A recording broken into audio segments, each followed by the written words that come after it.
There's been a drought declaration in parts of England in the last few minutes. Live to our political correspondent, Joe Pike.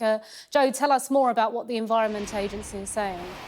Well, Simon, the National Drought Group met this morning. This is chaired by the Environment Agency, but includes government ministers, water companies, other bodies like the Met Office. They have now announced that a drought is declared in parts of the southwest, the southern, central England area and east of England regions, parts of those four regions. They're encouraging people to use water wisely, but say that the water supplies will remain resilient. Some argue the declaration of a drought is largely a symbolic move because it doesn't suddenly trigger some points of action, doesn't trigger changes, but what stark symbolism this is. And as you can see from the pictures from the Skycopter today, Simon, matching this announcement, making it clear that so much of this supposedly green and pleasant land is currently dry and arid. Ultimately, water companies already have pre-agreed drought plans.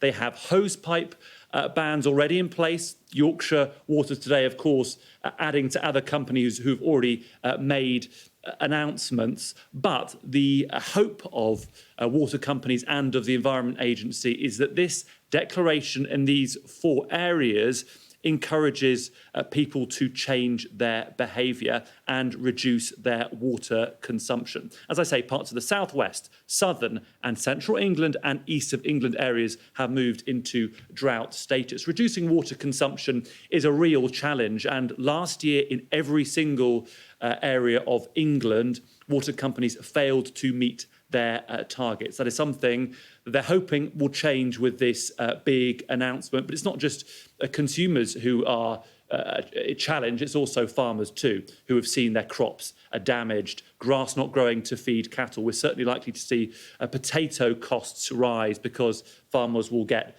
a smaller crop. The message now from government is use water wisely, but water supplies will remain resilient. It's possible the Environment Agency will separately apply for drought orders, but ultimately it's up to water companies to put in place their agreed drought plans. They are in charge of hosepipe bans.